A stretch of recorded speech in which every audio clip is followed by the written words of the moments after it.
Our agenda tonight looks this way. We're going to tell you some background and the purpose of tonight, as well as do introductions of our experts here.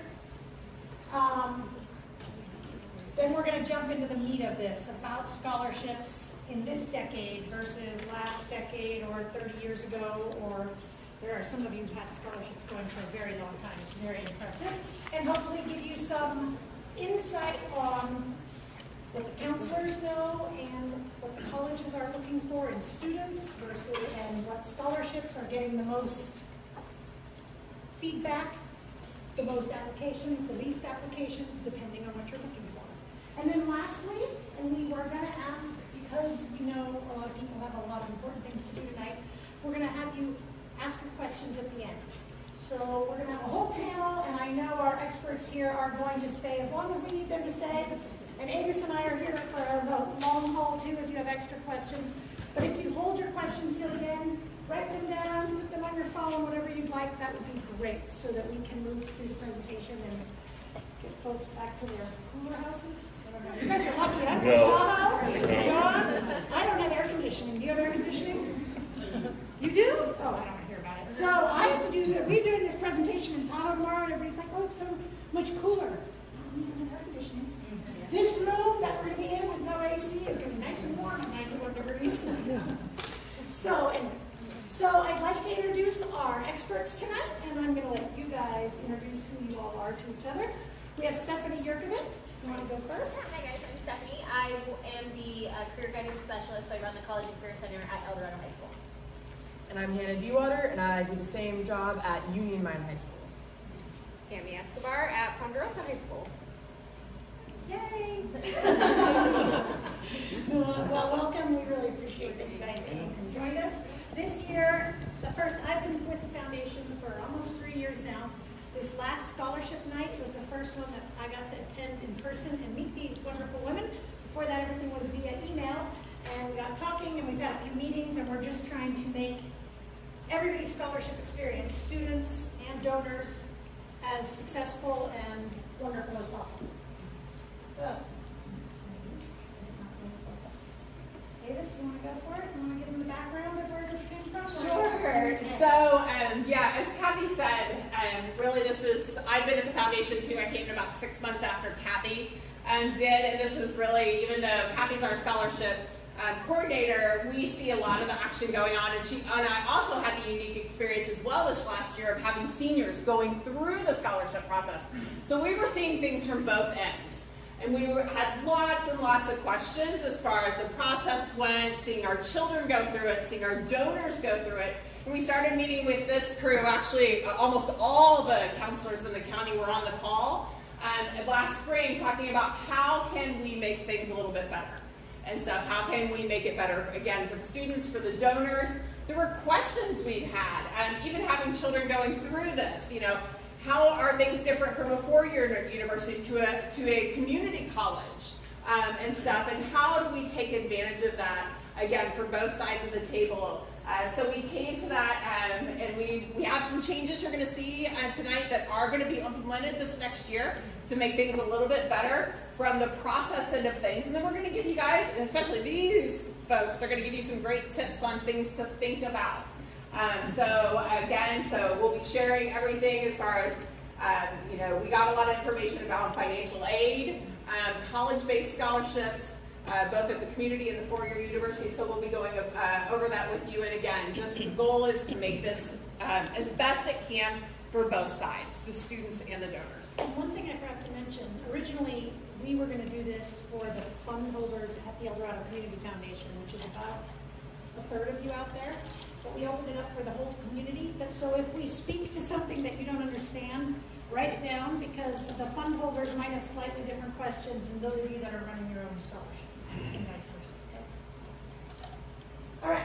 So first and foremost, most of you, especially on the West Slope here, I live up in Tahoe, so I deal with more East Slope scholarships, and a website that everybody's scholarships are on, that the kids are going on, the students are going on, where they can fill out their profile and see which scholarships they're even eligible for, is great. It's about 3 years old. New website, scholarships.edco.org. You can find your own scholarship on there. If I run your scholarship, and if the counselors do, or whoever you speak with about your scholarship, that is a great place to go and look at yours and say, especially after tonight, hey, I want to change this. No problem. We can do that. Okay? All right. So, timeline for this year. Who's going to start? All right, so we moved up the timeline a little bit from past years. The main reason for that is that May 1st is National Decision Day, when for most universities, students have to declare where they're going to attend. And so most of us, our scholarship nights were deep into May, and we weren't even hearing back from donors until the middle of May. And while for some students, a few local scholarships won't dictate which college they go to, for some of our students, it will. And so we wanted to help our students make educated decisions. And so the best we had was like, well, we'll see what you get. But now if we know we have a student that's, you know, really deciding, and a couple $1,000s would really make a difference, this way we have that information for them. So that is the rationale behind changing the deadline. So October 1st, you will hear from us, or Kathy, and that is when we're going to be asking to hear about scholarship updates. So hopefully your brain is turning after this forum. If you could hold off on sending them to us, we're not in scholarship mode yet. We are very busy with college applications and a lot of other stuff right now. So just make a draft, put a reminder on that, and hit us up in October. October is when we're going to reach out. We want to hear back from you if your scholarship's happening, any changes. We'll send you links so you can see how it's displayed on the website. Make sure that you're satisfied before it goes live November 1st. Normally we tried by Thanksgiving break. Now we're trying for November 1st. Applications open, and then the new deadline for students is February 1st.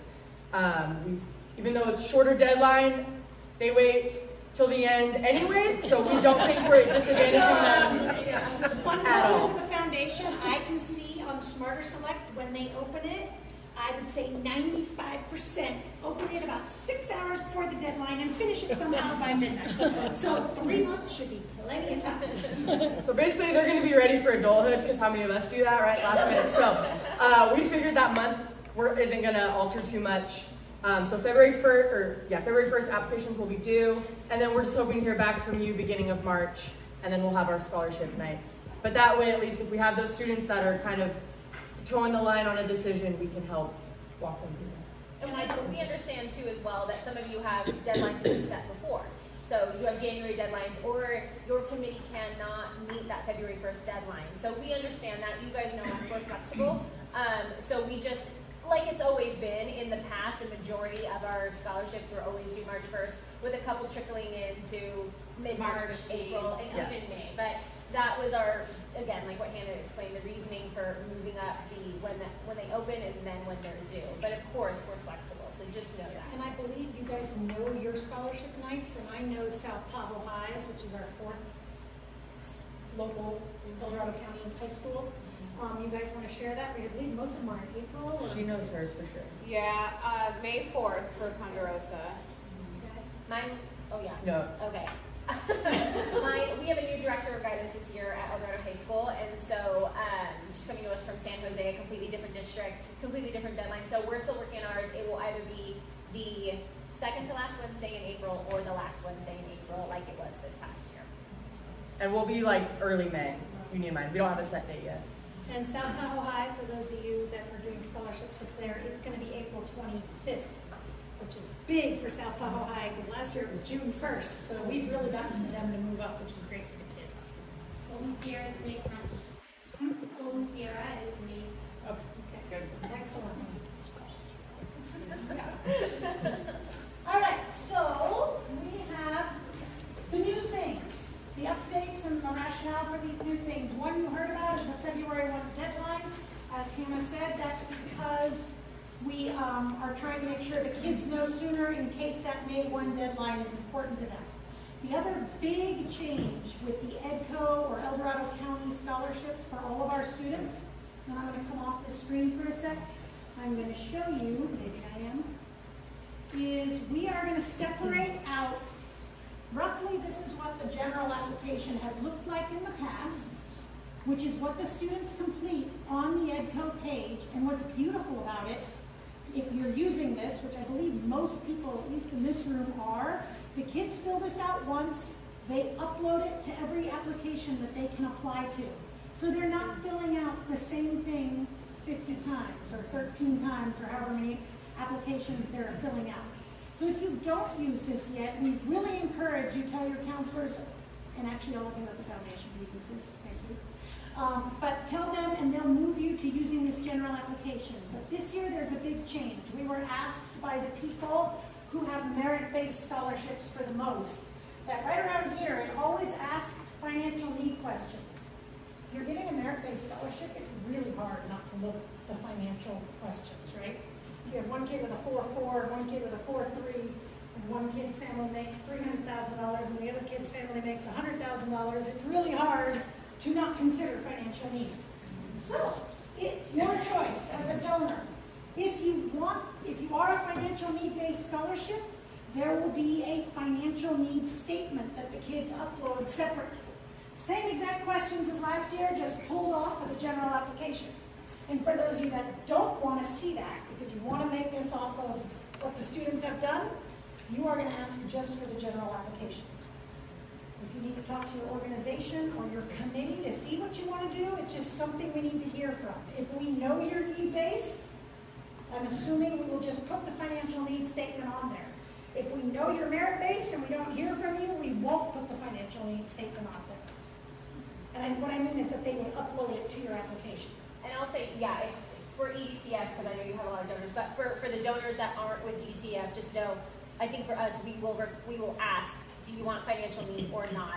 And then before I get, most of you are using this general application, but I know there are some of you that have your own specific application. We're still honoring that. So if you have a specific application that you've created and you want us to use in place of general, that's still the same. So just one.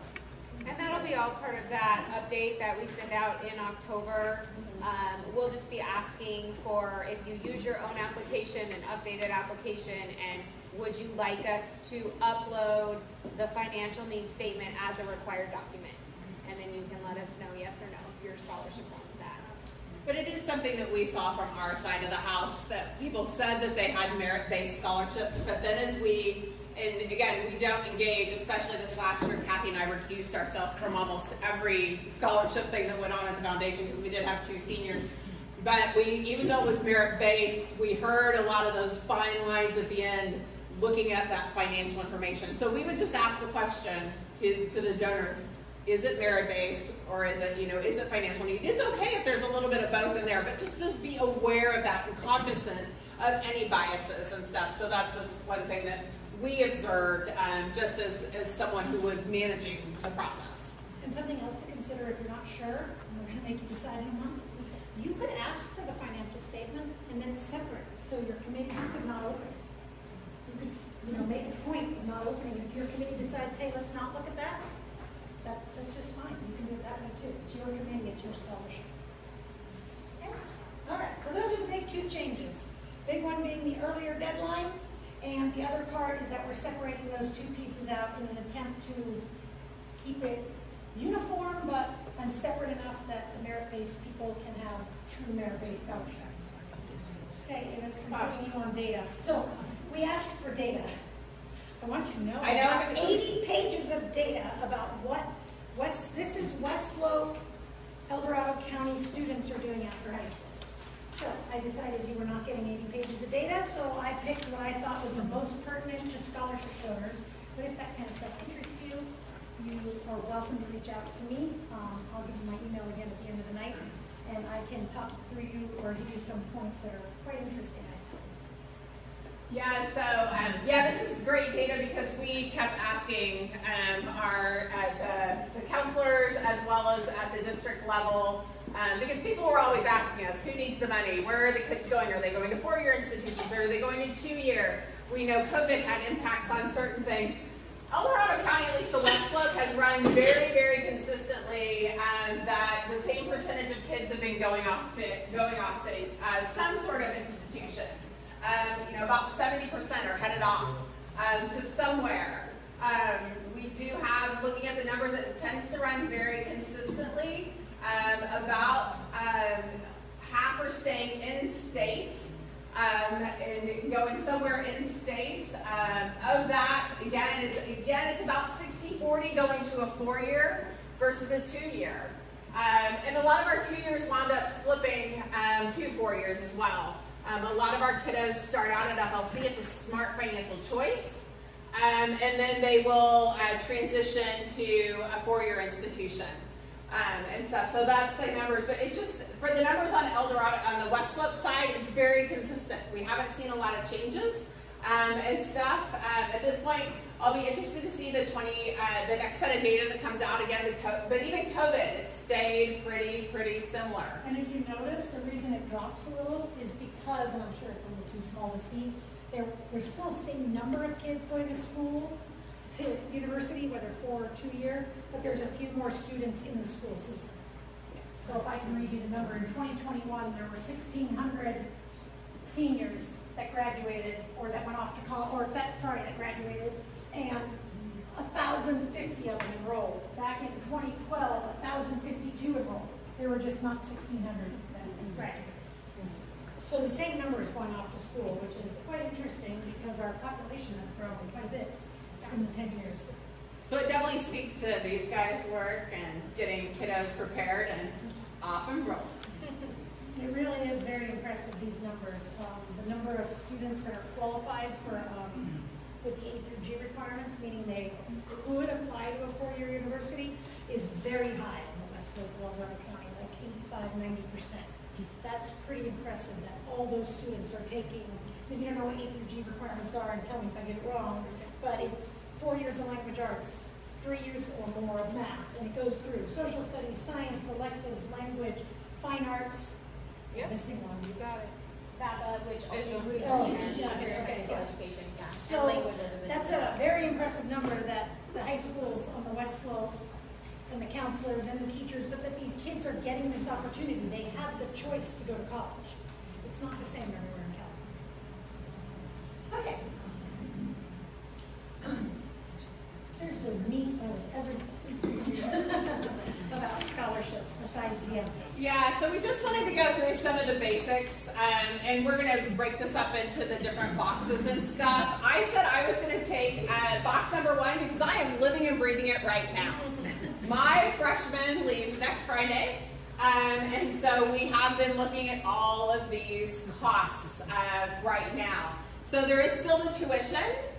Tuition is not what it used to be. I know whenever I went to college, you know, I went to a 4-year university, I went to a Big Ten university, I went to Indiana and stuff. $2,000 a semester, I think was about it.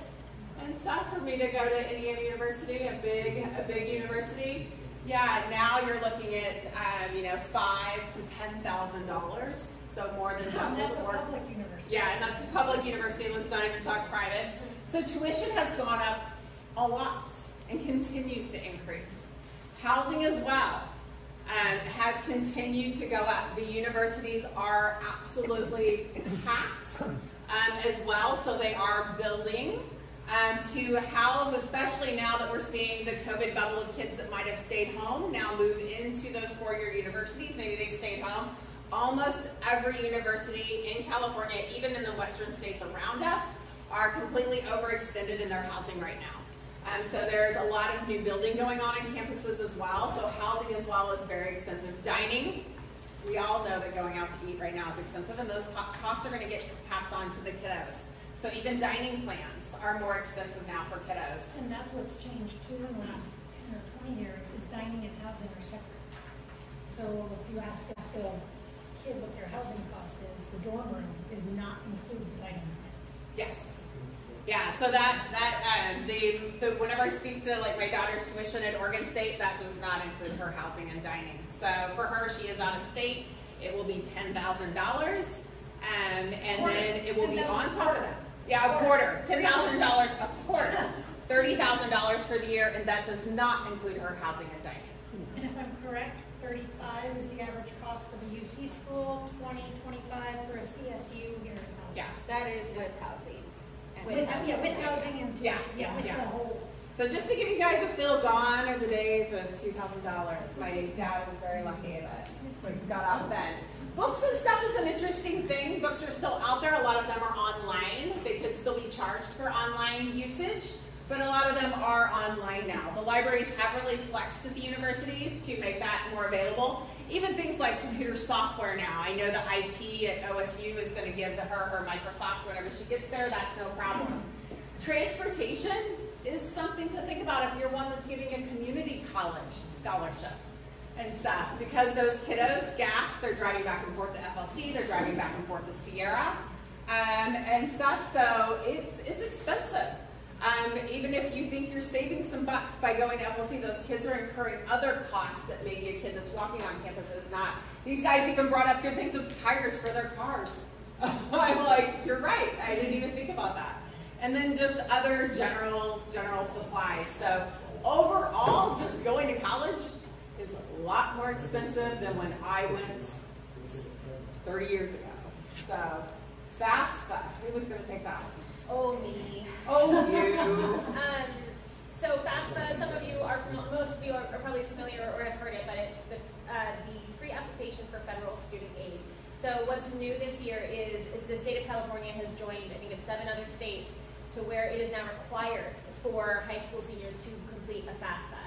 For students that, the FAFSA essentially is for students that do have a social security number. For our students that are undocumented or without a social, they complete something called the CADA, which is the California Dream Act. But it only qualifies them for in-state aid. So if you think about it, if we have a student that is undocumented filling out the CADA, they don't qualify for federal aid, only California state, and they have to go to a California school. So they're receiving far less aid because of their status. So the FAFSA opens October 1st. The California deadline is March 2nd, but the sooner students apply, the more aid is potentially eligible to them. FAFSA is one of those applications that seems kind of like a no-duh kind of a thing for a lot of students, but many students and families are hesitant to complete a FAFSA because it does ask for your income tax information. The way that the FAFSA works, which is going to be very important this year too, is the FAFSA always uses the parents' tax information from the prior year. So this year, our seniors are filling out the 2023-2024 FAFSA, because it's always for the year that you're about to go into, and they are using the taxes from 2021. 2021 was right in the middle of COVID. So we are going to have a lot of students this year where financial statements and income flux with a parent losing a job or sickness, death, all of that stuff. So it's going to be kind of interesting to see how that works out. But the FAFSA technically qualifies students for a couple different things. For grants and scholarships, federal grants and scholarships, which, as you guys know, are free money that does not have to be paid back. And then, of course, it qualifies them for loans at their schools. And we always tell our students, if you have to, you have to, but our last option that we want you to have to feel like you take is to take out a student loan. And so hopefully with the FAFSA and local scholarships, that will be what helps a student afford school. And we've seen it before. I had a student last year, first gen, single mother's full-time caretaker to older sister. She got accepted to UCLA, was going to go to Folsom Lake because she didn't think there was any way she could afford it. With the FAFSA and with the local scholarships that you guys provided, she is at UCLA this year. And much of that money is renewable for the next couple of years. So it's huge. So those are the two pieces that our students rely on the most to afford college. And we tell them every time, if you're scared on how you're going to afford this dream school that you want, step 1 is FAFSA, step 2 is local scholarships. And something else to know though, from the other side of it, and perhaps some of you already know this, all students fill it out. But the cutoff for students and what money they're getting seemed to me pretty high. But most students whose families made $110,000 are getting nothing, not even on subsidized loans. And if college is $35,000 a year, $100,000 sounds like a lot, but that's good luck on a third of your income going to college. So something to consider. And in private school, where there are more scholarships available, that's sometimes close to double that. So the FAFSA is a great tool for the lower income students, but it's not real helpful for the middle class. The middle class seems to get a little bit lost. And there is something, so the California Student Aid Commission, CSAC, the FAFSA does link with CSAC. So if you are a California resident, California student who is attending a California college, you do qualify for the Cal Grant. They have something called the Middle Class Scholarship, and the income ceiling for that was just raised this year to, I think it was 215. So now those students that kind of usually would fall in the middle and don't get a lot from FAFSA do have an opportunity to get a middle class scholarship. But again, it's only for students that choose to go to a California school. So many of our students that want out-of-state schools, they're not going to get Cal Grant at all. And it's not a lot of money. And it's not a lot of money, correct. And you have to have a good GPA. Correct, yeah, there's an income, there's like a, I forget what those grids are called, where you follow down, but basically you have to meet the GPA requirement and the income requirement to receive Cal Grant. And it's a tricky formula. So we're just so thankful for you guys. Yes. You help fill in these little gaps. You do, yeah. Truly, right? Yeah. Is that Nebraska? On to you, friend. All right, community college. So the California Promise Grant. How many of you guys have heard like community college is free? Some of us have heard that. Okay, so that's kind of a misnomer. So there are 116 community colleges in California, and there's a grant. So it's not promised beyond the year that they approve it, but there is a grant that's been given to the community colleges. Each community college gets to distribute that money however they want. So it's not just free, and even if it is free, it's only covering tuition. It's not covering fees. It's not covering books or anything else they might need.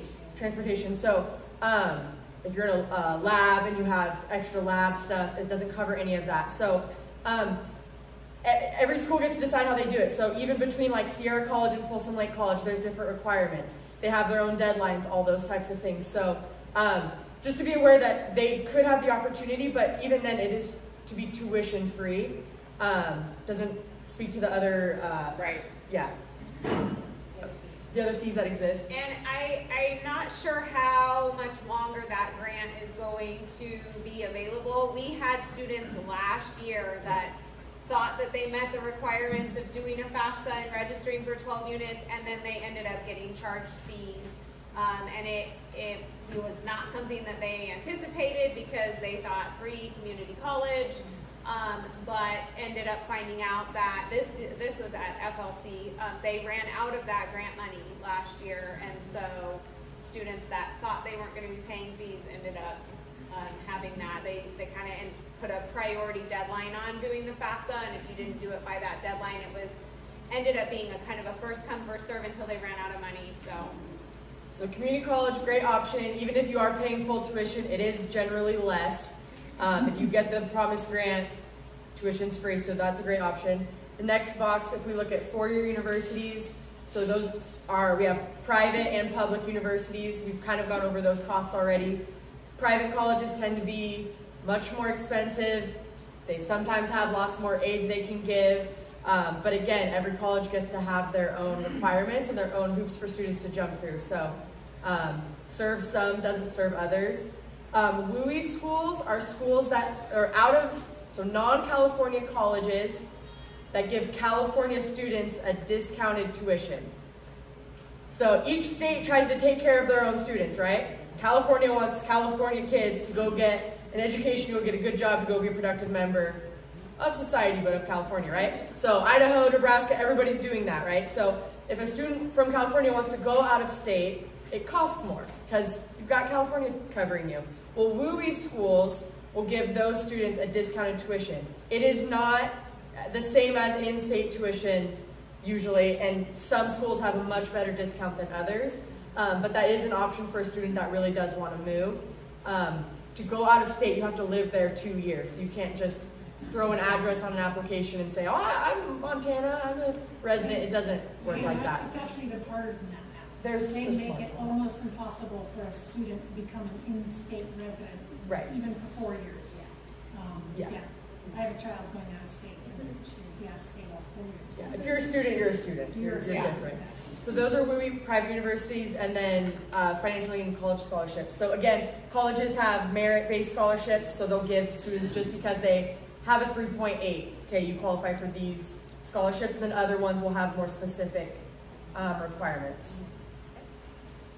One other thing that we've noticed foundation in the last few years anyway, students who have great financial need, you know, when you see an application, if you're a need-based scholarship, if the student's family is making $40,000 or $50,000, if they get into a four-year university, the vast majority of their costs are going to be covered. It is something to consider, and again, what we've noticed in terms of scholarships, or where the scholarships seem to make a very big difference besides those students, is the middle class. Because the middle class, and the Cal Grant sounds great if they're in California, but it is something those kids are, from what we can see, very much being missed. So just something to consider. Financial need is great financial need generally equates, if they're good students, if they qualify for a four-year university, they're going to get a lot of help, which I think is important for donors to know when you're considering who you're going to do your scholarships for, especially those of you. I think the record I've seen is 93 scholarship applications in 1 year. It's a lot to read. Hillary, you read all those, right? I did. All right, lastly, renewable scholarships. Me? You. Okay. Something we'd like you to consider as donors. Some of you already do this. Renewable scholarships means scholarships that go past the first year. Lots of kids get $5,000 or $6,000 in scholarships for 1 year. Well, that cost of the second year is only going to go up, and now they get nothing because most scholarships aren't renewable. If you are an organization or a committee that is giving away $2,000, consider splitting it up. Give them $1,000 1 year, the next year they submit proof of enrollment and they get the second $1,000. If it's a small amount, that might be a lot more work than it's worth, but it's something to think about. We at the foundation have quite a few donors now who are doing 4 years, and many of them are doing 2. And if you're part of the foundation, I do the work, I keep track, but I don't have to do much. These kids, these young adults want the funds. They all send me their proof that they passed their freshman year or that they're enrolled in their sophomore year, and then the check goes either to them or to the school, depending on what the donor wants. But it's something to think about and talk about with your organization. If you're giving especially $1,000 or more, splitting it into 2 years is a really good way for students to have a little more budgeted money for more than just that first year. And then the second year, the eye-opener of $10,000 a quarter hits them, and they have no funds coming. So just in case you didn't know about that option, the donors that are doing that, it really makes a big difference for the students because college is 4 years for the vast majority of them, if not more. Okay, lastly, so the scholarship check, I think a lot of scholarships handle this in different ways, but a lot of scholarships require the student to provide proof of enrollment before issuing them their scholarship check, just to kind of be that carrot that you're dangling in front of them. We're not just going to give you your $2,000 at scholarship night. We will honor you. You get your award and your certificate and your instructions of how to provide proof of enrollment in your program or your college. I know that all of the scholarships that where Ponderosa houses the money, where our donors run the money through Ponderosa, we require proof of enrollment before we issue them their check, and that students can typically get that in the end of May before we leave for summer break. And it's just, it has a little accountability for the student.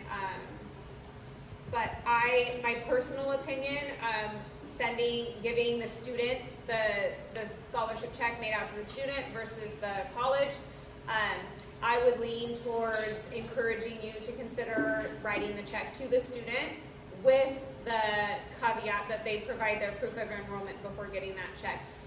The reason that I kind of lean in that direction is because of all of those supporting costs that we talked about that are just outside of their tuition. It might be a student who is going to FLC and they did get the promised grant, but they have all of these additional costs of their transportation, their gas, a new laptop, that sort of thing to help them be successful. When the check is given to the school, then, you know, they don't have access to use that in that manner. Did you have anything else you were thinking about in Well, that? the only thing I would say that we've seen now, for example, at Oregon State, where my daughter's going, most of her scholarships that she got went straight to the school, and the school actually writes a check back to the student at the end of the first year if there's more money. More money than her tuition and housing and all that covered. Yeah. You know, so if, like some people worry about that, and I think that's a big difference in the community colleges where that doesn't happen. So that's also something to consider if you want to write it to the school, which is not a bad idea. You might, the 4 universities that very easily accounted for, it's very easily spent. And then versus at the community college where it's not as easy for the kids to get the money back, especially if they get the promise grant and whatnot. So it might be some decision you make after you see where the student is going to school as well. There is one more. It is going to be an anomaly. It's going to be an outlier, but it is the student who is an amazing student, an amazing athlete, and they wind up getting a full ride. And you send the check to the university. It's now going to go into the university's endowment. It's not going to go to the student. And so that's another reason. Again, that one's going to be a real far outlier. No, not gonna, but it's also for students that have great financial needs. Right. UC Davis covers a kid that's family makes no money, and you just gave this UC Davis some money for that student. That child is not getting that money. The UC Davis is just going to give them less to cover their tuition and housing. And we've seen that happen many times too. It's something to consider. It's not just the athletes or, you know, there's other reasons to be on a full ride. Your guys' heads are going to be spinning when this is all over. Wait, they said do this. No, wait, they said do this. But it's just, again, it's things to think about. Okay, so I do think we all do like the idea of, there's most of you, and I know for the foundation, all of you, we give the students a letter that tells them exactly how they pick up their funds, and we give them a certificate, but they don't actually get the check, whether it's to them or the school, until, like Cammie said, they show proof of enrollment. There are students who have the best intention of going to college, who have great GPAs, everything, and then don't go. And those students, or you as donors, you're paying for vocational school trade, whatever you're paying for, that's what it has to be used for. Otherwise, they can't collect. We did over COVID have a few students who pushed off, deferred, and in that case, at the foundation, we asked the donors if you were okay with deferring for a year, let us know, and then I just put it in the spreadsheet for the next year, and the student can collect the money when they finally leave. Some donors say no to that. And over COVID, we saw some, which we'll talk about next, scholarships not get many applications, if any. So the next year, which was this last year, we had quite a few donors who gave extra scholarships out because they didn't spend the money the year before. Something to consider if you don't get many applications. But again, going back to the student or school, that is up to you, but we were trying to give you every scenario we could think of as to why you would go one place or the other. Then, we're at maximizing the applicant pool.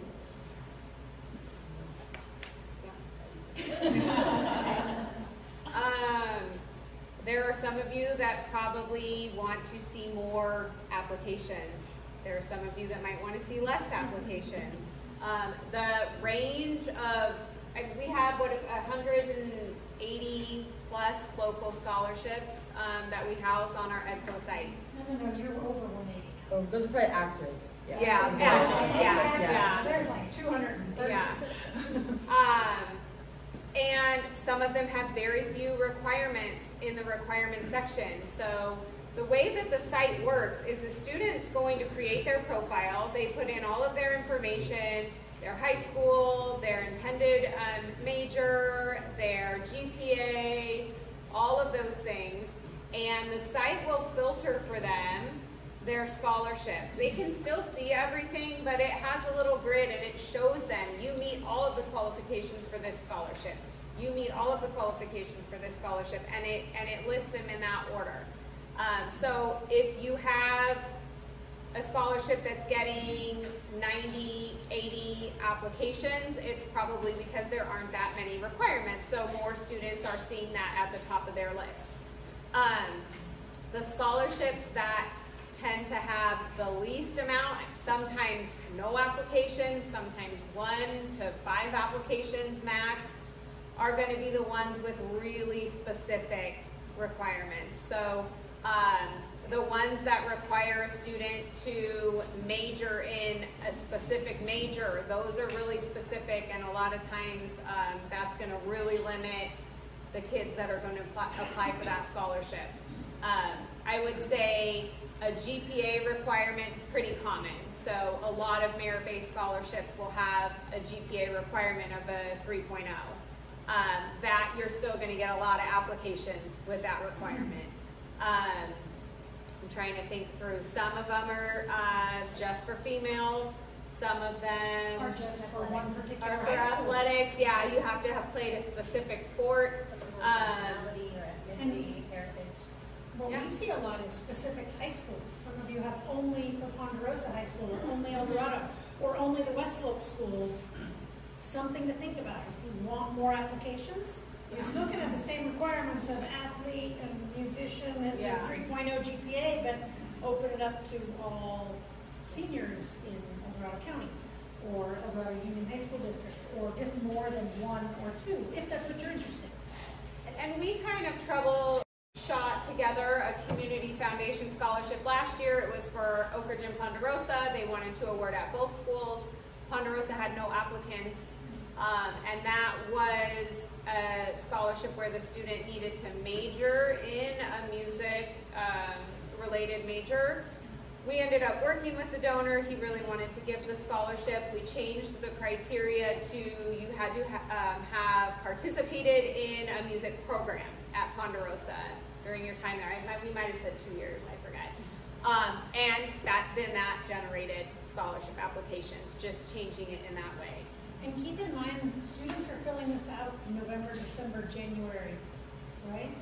Hey, they're not sure which school they're getting into. Yeah. They might not, if your application is challenging because they have to be an environmental science major, maybe they applied to environmental science at Cal Poly San Luis Obispo, but they know their chances of getting in there are really small, and they applied at marine biology at UCSB because they're trying to go where the school emphasizes, what they're good at. They may not take the time to fill out your application, especially if there's a bunch of other things. We have some that have 3 essays. That's a lot. They've just written 8 essays for their Stanford application and 5 different ones for their UC application, or is it 6? I get 4, okay. They have choice have 6, like 4 of them out of the 6. But they're doing a lot of work just to get into college, and they don't know. So if they're like, oh, well, I have, if you want to broaden it to a science major, you might get more applications because they're probably applying to science at 5 different schools. So they're like, okay, well, I'm not going to have to backpedal on this. Yeah. And we're, like I said, we're definitely here to work with you. Another one, I know Krista's sitting in the back, agriculture. That's one that's that's really a heart of this community. And so there's a lot of agriculture based scholarships. But what is the definition of an ag major anymore? So we, even at the Community Foundation, we really dug into that one this last year and really expanded that, because the agriculture is forestry management. It is not just, the typical things that you think of. So really starting to think of, what do those careers look like now, not 20 years ago? What is agriculture? And that's one that we've really worked with, and I know Krista has as well on some of the committees that she sits on that are agriculture based. They've really expanded that definition, and with that, the majors that could apply and stuff. And we're definitely here to brainstorm with you guys. If you're like, I don't know what's available at college anymore, these guys know, what is engineering now? What is computer science? Holy cow, it's endless. I will say too, though, with that, and specifically speaking to the donors that don't go through ECF but go directly to us, we understand that there's a very fine line, and so for us too, we operate the same way with our students too. You don't want them to become so complacent and have something be so easy that they don't work hard. This is your money that your committee is fundraising and working hard for. So we understand you don't need to reduce your requirements to a level that no longer meets your committee standards. Same thing goes to excuse me, we understand that many of these scholarships are personal. They're memorial scholarships. They're scholarships for a certain ethnicity or heritage or gender. So if your requirements are, write a very specific essay about this topic or this topic that specifically relates to your scholarship and to what your committee is passionate about and the whole reason your committee exists, please keep those requirements. Because all of us are advocates of, this is not free money to you. You put in the work and the time. You write those essays. You get those letters of recommendation. So just like with everything else, like suggestions for you guys, but also know, like you're our people, we serve you. So if you want specific requirements, you get them.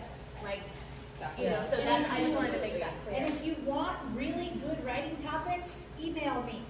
I taught for 10 years, and there are some fun writing topics. If you want to go different, where they're not going to be able to cut and paste off of a college essay, or go look at some of the college essay questions. Stanford has moved to, for their essays, or not essays, 50 words or less, answer this. That is hard to do in 50 words or less. Or my favorite one that somebody has now, or had, maybe they moved it. If you were or could choose, would you describe yourself as a refrigerator, a blender, or a toaster?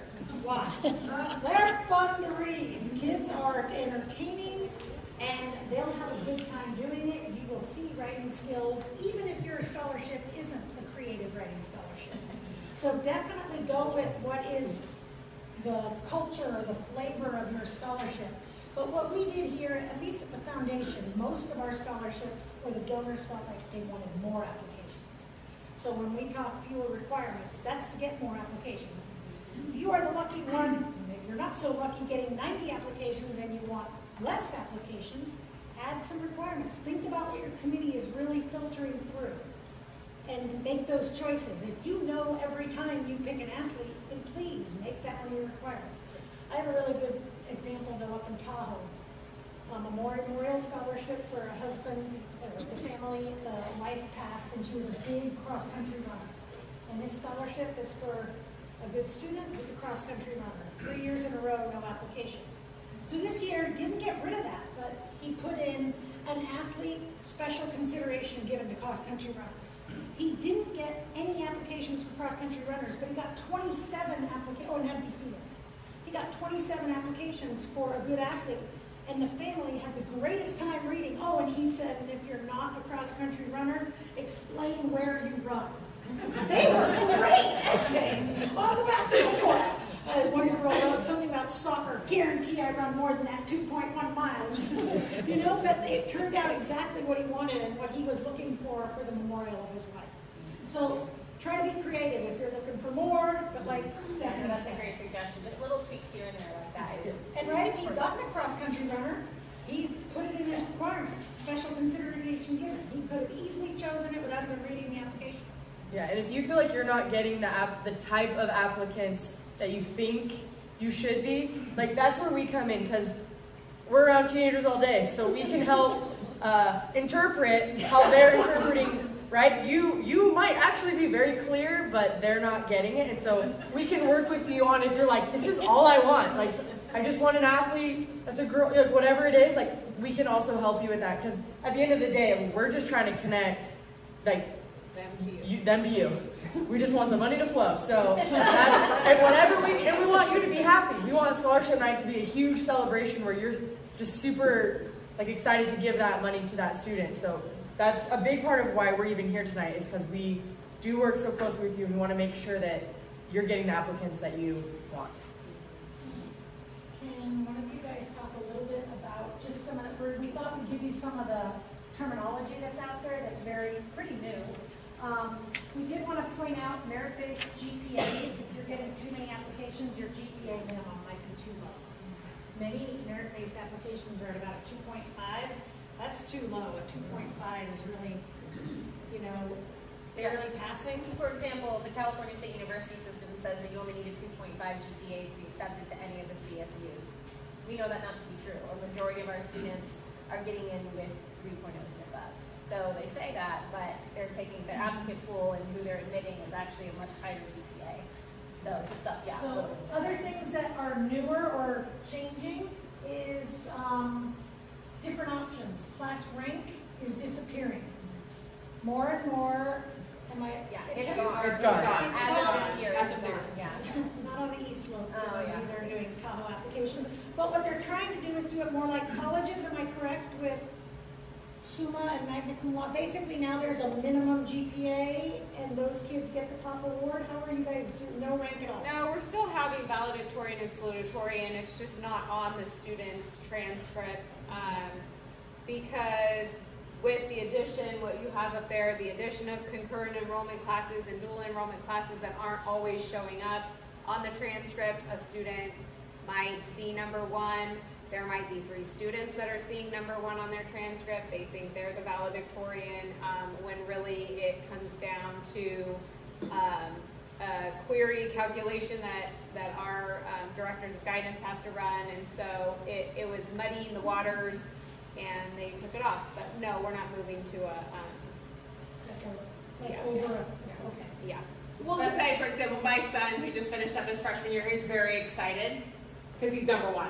Right. He's also number 1 with about, I don't At that point, know, probably 200 yeah. kids at Ponderosa because he got straight A's. But he doesn't have all these other things that later on will add into that calculation, the AP classes, the dual enrollment. So things get really, really finite in there as they go up the ladder, and those calculations start happening, and we don't know all that's behind it. So it's a really tough thing.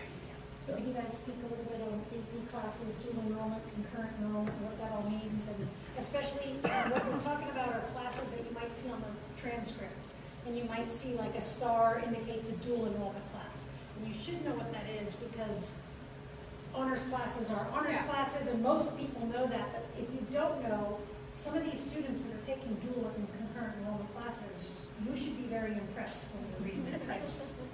Well, you should. Do you want?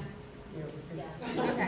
So when you're looking at applications and you're seeing students that have a GPA of 4.25, that is because they have taken AP classes or honors classes. Those are worth more. An A is worth more than a regular high school class. A typical high school class, an A is worth 4 points. If they get an A in an AP course, it's worth 5 grade points. So that's where you're seeing those GPAs that are above a 4.0. They're more rigorous, they're college level. The students potentially could earn college credits for taking that class if they take the AP test at the end of the year and score a qualifying score. They could get AP or college credits. Dual enrollment and concurrent enrollment, those are going to be a little bit tricky because those are programs and they're growing exponentially. We have more students at Ponderosa taking dual enrollment or concurrent enrollment classes, which means classes at the community college while they're in high school. I would love to get the numbers from Folsom Lake College because it is the number of applications we have signed off on this year is crazy. It's so high. The tricky thing about those being on a high school transcript is that because of FERPA, we can't, Folsom Lake College can't send me our Ponderosa students that have enrolled in classes there. That's a confidentiality, privacy issue. So the only way that we know what students actually fulfilled their class and took that class is if the student sends us their transcript. And in that case, if it's a dual enrollment course, we can put it on their high school transcript if they send us a transcript from the community college. There is a lot that won't do that. So they will have taken the class and completed and earned college credits, but it's not going to show up on their high school transcript, potentially. But if you do see it on their high school transcript, It you is, guys to know, do you have a special denotation for it? Does it say dual enrollment? Is It's a there? separate box. yeah, it's a separate box. Yeah, it'll be a separate box where, because my kiddo did one and she did force the grades to come over, and yeah, it's a separate box that will literally say FLC. It'll have the name of the class and the grade she got in it. And But- just in case you're, just because to talk about Cammie's AP course, because I know a lot of you asked for unofficial transcripts, so when you're looking at that, in the box you'll see weighted and non-weighted. Weighted includes AP classes, so just so you know, I know many of you know that, but I have gotten that question before. So yeah, non-weighted is just their GPA without AP. Weighted is their total GPA with those AP classes counted for. And speaking of the transcript, that's a document most scholarships require as an upload. We try really, really hard to communicate to our students to get that from us, because when they get it from us, it's nice one-page document that gets uploaded. But we still have students every year that download their transcript from their Aries account, and that's when you see those that are 4 pages long and they're really hard to read, and we are very sorry about that. It is still their transcript. That's how they see it on their end. The way that we can print it for them is the nice, pretty way, and we really try and encourage them and tell them to come see us, and we will get that for them, but they don't all do that. Okay. Lastly, up here we have rubrics. Some of you in the foundation, not that many, but some use rubrics. We would strongly encourage them when you're evaluating applications, because it really gives you an objective way to do it. If you need examples of rubrics, we are happy, and whether you're part of the foundation or not, we're happy to share. We have a pool of them. You can alter them to make them meet your needs. We'll just send you templates. But something that we did at the foundation with grants this year that we're going to try with scholarships so the foundation has a grants committee and a scholarship committee for any of the scholarships and grants that are no longer being decided on by a committee, like a specific committee for that particular grant. So none of you sitting here, but for example, the Hazel Kumbelic Scholarship is now decided by the grants committee at the foundation. There are 7 people that sit around the room. They've all read they do exactly what each of your committees do. But what we did with grants this year that worked phenomenally well is we did an objective, numbers, points, like a rubric system, and then we did a subjective. We asked them to go through their applications and color code them. Red, yellow, green. Red, there's something that, there's a red flag. No, I don't think we should fund them. Let's talk grants. Yellow, I just have some questions. Green, fund them now. And they can have 20 greens, 2 yellows, 1 red, or 20 red, 2 yellow, right, whatever. And when we compared their numbers to their color and put all 7 of them together, it was amazing. Like literally the top 3 grants, and this was for $50,000, were solidly green. All the evaluators were chosen that way. And at the bottom there were red, and red wasn't meant to be negative, it meant to be, hold on, something doesn't ring true. So I would encourage you to move to that system, because most people, when they read an essay or look at a transcript, you know, all of us have our favorite applications.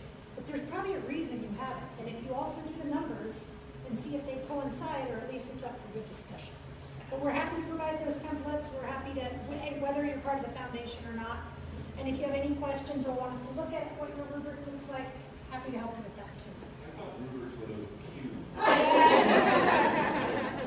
And you can do it in 2 minutes, Jeff. Yeah, rubrics one, and I really pushed it on a few committees this year because they get, they really hang a lot on the essays, and I love reading essays. They are so beautiful.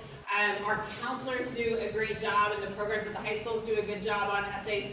There are parents that are paying a lot of money to get kids essay writing things. So that's why I really encourage a rubric, because the essay gets a grade, their grades get a grade, their committee, you know, the community service gets points and points. And that essay that might have been written with a lot of help from a college service gets the same weighting as all that other stuff. So a kid that couldn't afford a college service, their parents didn't help with that. That way they don't, because I know, there's, Kathy even called me on one last year. I'm like, oh my gosh, I love this essay. She's like, wait. Make sure, I know that essay's beautiful. Everybody loves that essay this year. And stuff, and they see it too. There's that one essay that just knocks it out of the park and stuff, that we're like, please continue to look at that equal weight and stuff, because, you know, some kid may not have, you know, they gave it their best shot on that essay, but their other things are amazing. So a rubric really helps you give that even It keel. also helps you figure out what really your requirements are.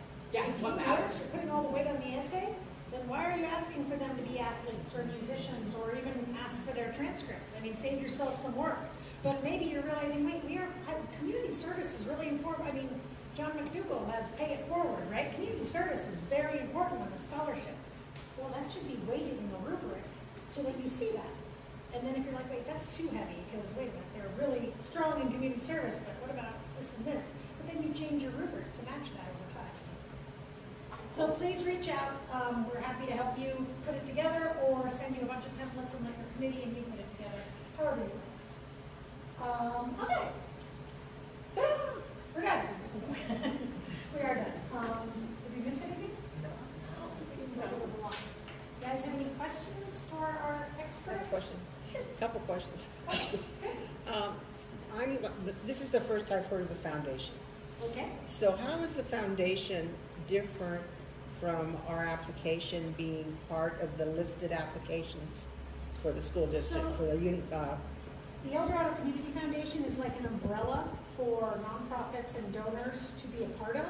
And basically, like, I'm the scholarship coordinator. So I do basically the job they do for the donors. I put their application together, show it, they tell me what they want for requirements, for their description, I make the application, and then the applications come in to me. I check the basic requirements. Like if you have El Dorado High School as a requirement and somebody from Pondo signs up, I don't send that on. But then I take the applications that qualify and send them to the donor, and the donor sits down with their committee, decides, sends it to me. I do all the paperwork. I make sure the student gets the award, especially if the donor is not available to do the award. And at the end, in August, when the students send their proof of enrollment, they're sending it to me, and the foundation writes the check and sends it on. So that's what the El Dorado Community Foundation does in terms of scholarships, which, for example, Sir Optimus has their own organization. They do that work themselves. Our website, the EDCO website, is essentially, we even advertise on our website Sacramento Community Foundation scholarships. So Kathy's kind of like the us of the community foundation. Okay. So because so many of their scholarships, a lot of their scholarships are available to students in our district, we their scholarships on our EDCO site. On their site. Yeah, but when the students apply, she's the one getting their applications, and it's going to her special donors, whereas you guys are our special donors and you send it to us. Yeah. So when you do the screening for what the requirements are for the scholarships, do both agencies do the screening or just the? No. So It depends on the scholarship. It depends on the scholarship. Yeah, if it's one of theirs, like so what happens is, so for instance, a Hazelton Ballot Scholarship belongs to the El Dorado Community Foundation. We advertise it on our website because it applies to our students. But when they go to apply, they click on a link that takes them to the community's website, and they complete all of the applications on theirs. Whereas our EDCO site was created by us and EDCO, and we create our own general application. And does the screening process allow for, like ours is an Italian Heritage Scholarship. So is that one of the things you screen for? Or do the students responsible for that? Because we put it as a requirement, so the students, if they don't fit that, they either can't apply or they shouldn't apply. It depends on what the requirement is. So we do, and I just know because I'm the one that updates your scholarship. So when I update the scholarship, I have on my little back end, I've got multiple screens that I go through where I'm clicking boxes of what's required for a student to qualify for your scholarship. So we put it in the description. I take your description and say, you must be of Italian heritage to qualify. We also have a box that says, is there a ethnicity or nationality requirement? We will check that. And when the student on their end is seeing the pretty form and they get asked the question, what nationality are you? They can always choose decline to state. But if a student selects Italian or Portuguese or anything like that, immediately when they get to go to look at the scholarships, your Italian one is in the top filter because it's now filtered out for them. But they have to know to do that. Yes, They have they do. to It's know- a required question. Yeah. So when they get to that question, they can pick. We have a multitude of nationalities and heritages, or they can choose decline to state. And so we always tell them, don't do that. Unless of course there's personal reasons. But there are scholarships that we have for students that are Portuguese and students that are Italian, students that are Irish. So it is a required question that they have to fill out. So it's the second, that they hit Italian, your scholarship will filter to the top for them. Okay. Yeah. I guess I'll one. Yeah. This is sort of trivial, but it caused a great deal of consternation. We try and have an awards banquet, which is quite nice for our awardees. And, you know, we can't have it in May because the seniors are too busy. So we try and have it in April. And then last year we ran into the thing where, well, we don't want our students, and believe me, I don't remember what high school it was, so you can all point the finger at each other, okay? But, you know, we try and not tell our students which ones they're getting until our awards night. That's way too late for us, you know. So is there some leeway there where? Well, Lynn Oak Ridge, because they're not here. Yeah. I'm joking. They're fantastic. It will. Yeah, yes, there's absolutely leeway. Some of our scholarship donors do notify students before our scholarship night and then choose to still want to participate in scholarship And night to that's what we honor do. the student. Right. Yes, that is absolutely acceptable if that works better in your timeline. Okay. Yeah. Great. Oh, yeah. Yeah. I mean, it sounds trivial, but you know how Yeah. venues are very picky about when they get their list and stuff. Right, So- right. That's why knowing when all the different award nights are important, because we do an honor, a dinner to honor the scholarship recipients as well. So we don't want to do them on a night when obviously. Of course, yeah. And when we send that email out in October, on October 1st, We'll we should include we'll We should include have them. our nights, even, Oak Ridges as well. And then I know Golden Sierra, I know Paige is here, so I know Paige sends out her own communication as well. But we also can include it on that too, because we're all part. Yeah. Paige uses the EDCO website too. She's just as knowledgeable as we are. She's a scholarship guru there too. So, and it also goes without saying too that I've had donors before that say we're hosting our own night, so we're not gonna come to your event. Totally fine too. I will usually still acknowledge the student at the event, and a counselor will just have them come up and shake their hand and give them literally an envelope that says, reach out to so-and-so at this scholarship committee for instructions on how to receive your award. So that's something that can be done too. But yeah, yeah. And if you're part of the foundation, you can get a list from me also about the scholarship nights, because they all send it to me, or I ask. But, Go ahead. For our scholarships, we don't say any particular high school. We give to the high schools, all high schools in Dorado County except for Georgetown, because they simply have their own thing that they do up there. And we do also homeschool and charter schools. So they can all look on your website. Any of them can look on your website. It's a public website that EDCO created. so as far as I understand. I will answer that. So we are the ones that put the scholarships on the website. And when we do that, when a scholarship committee comes to us, or we're just updating a scholarship, and you want to make changes, there is a list of every school in El Dorado County, and that's part of our job in the creation of the scholarship, is to select what schools that scholarship is available to. And so that will show up in those students' list of scholarships. Homeschool, charter schools are on there, so you just communicate with us what schools it is open for, and if it's all of El Dorado County, then we can select that. And this website that we have here is the one that we use that you guys use. Yes. Right. Yeah, it used to be Cal Local, if any of you remember that. It was a website we used forever, and then EDCO partnered with us too. We had a fantastic web designer. She's not with us anymore. She moved, but she created the whole website, the foundation of it. We manage it though on a daily basis, and when we send that, which I'm just throwing it out there to my colleagues, but when we send that email to you, we can provide a list of the schools that are on the website, so that when you come back and say, here's my, and Joy and I have talked. Yeah, we talked about it.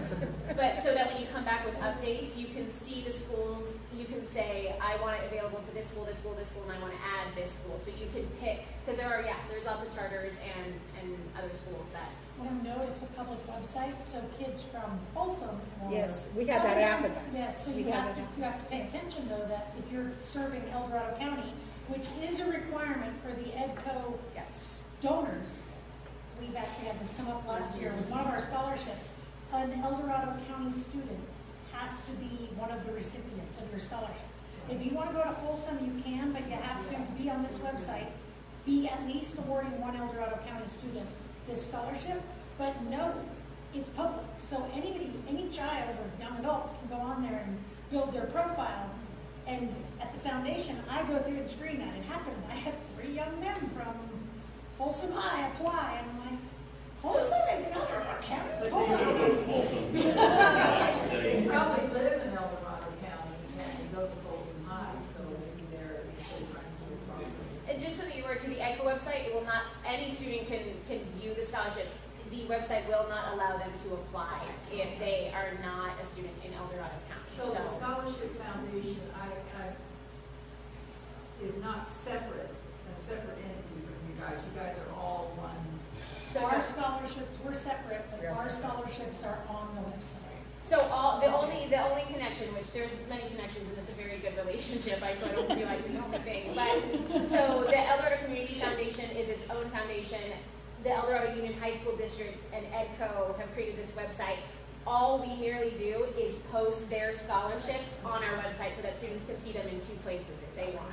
We also do the same with Sacramento Community Foundations because some of Sac County has opened their scholarships up to the greater area, including our students. So we'll say, but we don't list them. We just say use this website, filter for El Dorado County, and see if you apply. So we're 2 separate entities. We just advertise their scholarships on our website.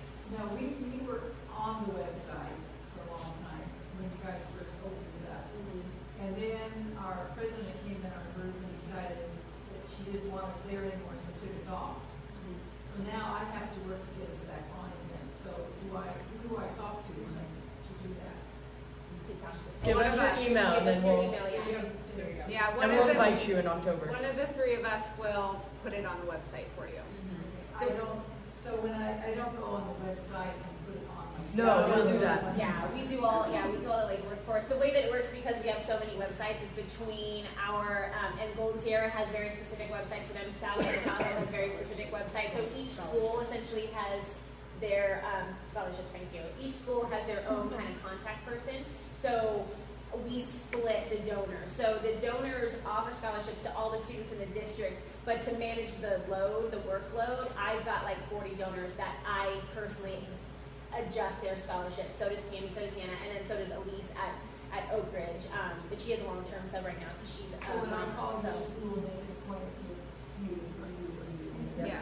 And typically, if you're going to offer just to one school, so say it's a Ponderosa only scholarship, you probably want to work with Cammy, and vice versa. But we'll get your email and make sure that and you just basically we'll let you know everything that we need from you, and once you send it to us, we upload it and do it all.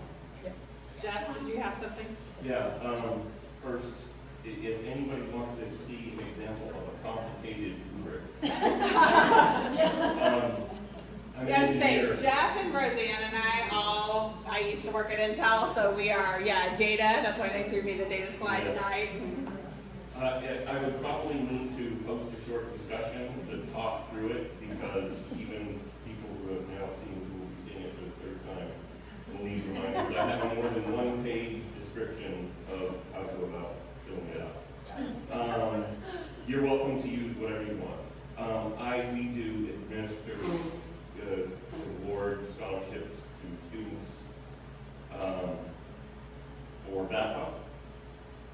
There's one performing arts, and we try to make this as broad as possible. Last year we actually gave it to a young woman who's majoring in fashion and costume design at USC.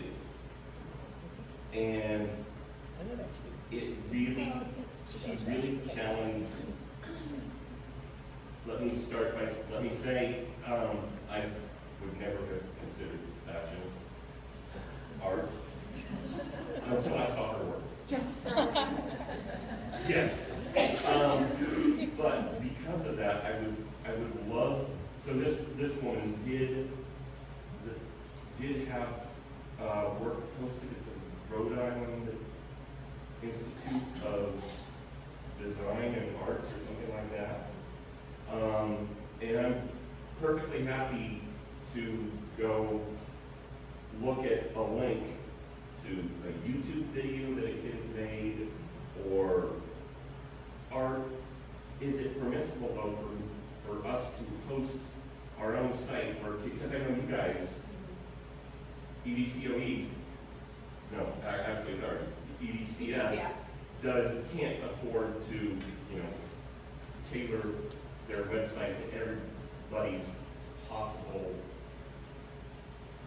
desires. Can I personally have a place where people could upload examples of their music, or? I would suggest, so we could ask, I think any application, you could ask for a link versus upload, ask for a YouTube link. I and have. then they can put that in, you can require that. I don't want to require Okay, it. then we can, it's a button on the push. And You just don't require it, and you say if you have a YouTube link, please post it here. Yeah, okay. or upload photos or something, yeah.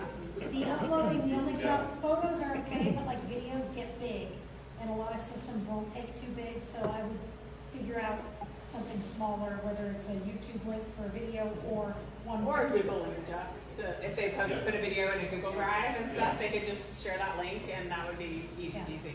So. That's what I would suggest, we can add that question Cool. in.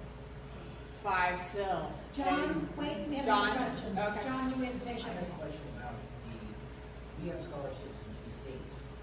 Now, California scholarships use the tool that goes on their website, is that right? Yep. And then the Nevada scholarships, they So go we by have a the website too. Your scholarship is both on the EDCO website for the Dorado County students, like South Tahoe High and Raquel. And then the other scholarship, which is basically the same that scholarship is also on the El Dorado Community Foundation link. And that is what I send to Carson High and Douglas High and Rattel's Council. Okay. I send them a link with that scholarship application for you. All right, I want to clarify that. Yeah. Me? Yes. Okay. We did it. So when I'm sitting here thinking, I don't know if our scholarship is more athletic. I feel like the GPA is 2.0 and it was a memorial scholarship for a soccer player that maybe wasn't super academic, but all we're seeing is like brilliant applicants. But we're wondering, are the 2.0s or the 2.5s, are they not applying? The requirements 2.0, no career path requirement, female that played soccer. So just wondering, just curious, where's our 2.5s at?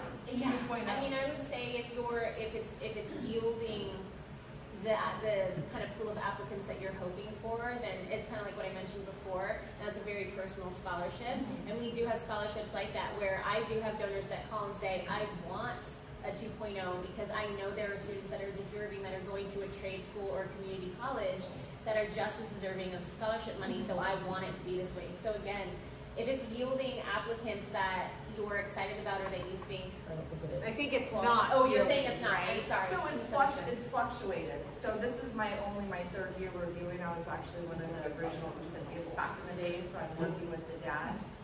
But like we had 5 and then we had like, it fluctuates, but. I don't think it's you. It's, I would just say it probably depends on the year. Okay. I would say those are not very restrictive. That's great. That should be getting the person that you want, I would say. And I would say communicate with us just by email. Because we can reach out. Because, that type of scholarship, when you're looking for that specific type of kid that maybe isn't 4-year college bound and soccer might be what they live for, you know, if you're looking for that kind of student, we might know, somebody might pop into my head, and it might not be somebody that's going to apply for scholarships. Then if I know that you're, you know, low on applications and still looking for somebody, we can always open it back up. We can reach out to those kind of kids and try and encourage them to apply. Okay. You can also put, and I mean, you can also put things like special consideration given too.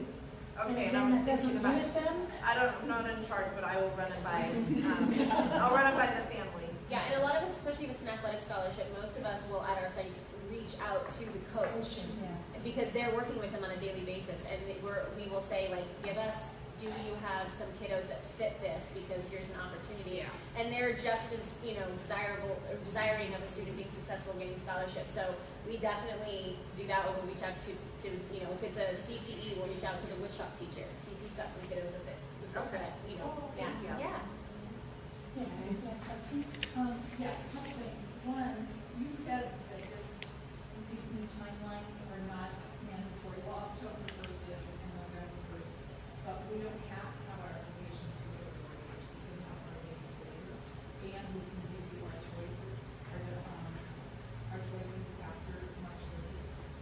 this is our preferred timeline, but if it doesn't work for your committee, we'll work with you. Yeah. And The the only only thing you have to know is if the scholarship night happens and you have to make a choice, they're just not gonna be appreciated, and you'll have to do that. Okay, and then, your contact info is not on here, are you on the website? It's all about everybody and send I it. have all of your emails, Kathy will if send it. you RSVP for the event, so I will put all the counselors and their schools and their emails as well as Avis and mine. And then Kat, we're also taping this tonight. Yeah, I can put the ones, well, we only invited these guys, but yes, I can put Well, everyone. I don't know. Well, we had a long-term sub at Oak Ridge. And then we're also taping this tonight, so if there is a committee member you want to share this with, we will be posting this to YouTube, so your committee members can watch this at a later And date. that'll come out in the email too.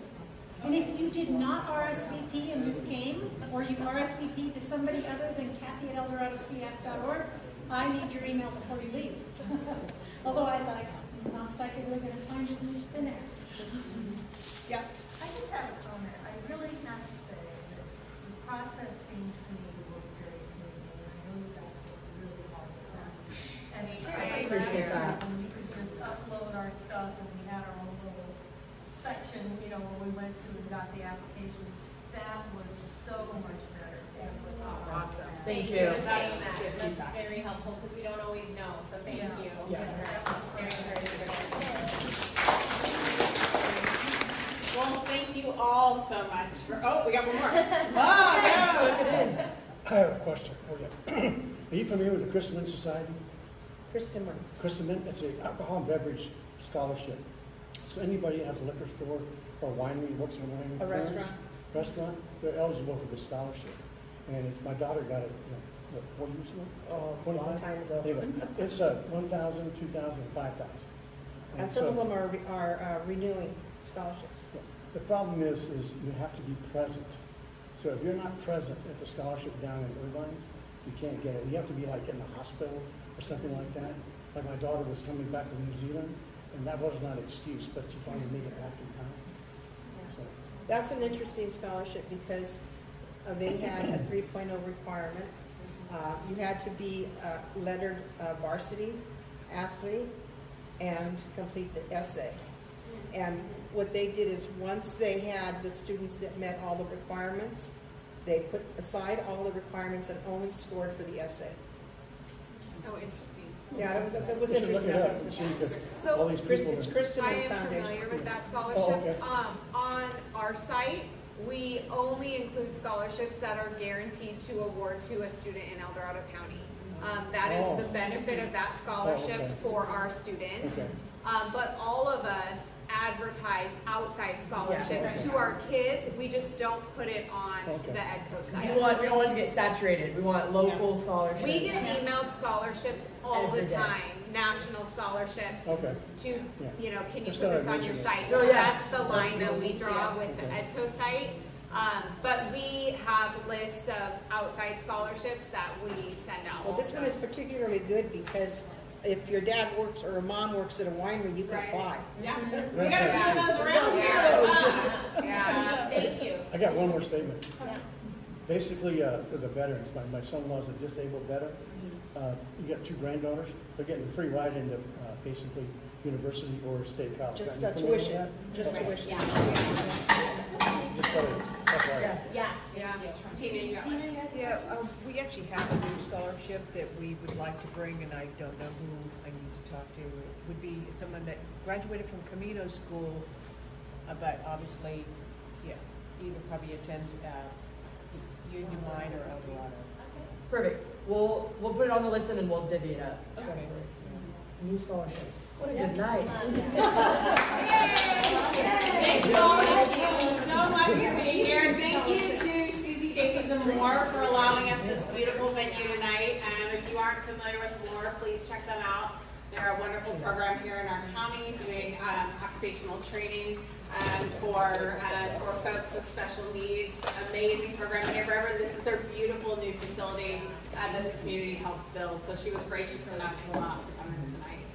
We really appreciate all that you do for the students. Yeah. It's a big, when it's over there in the day, they just play.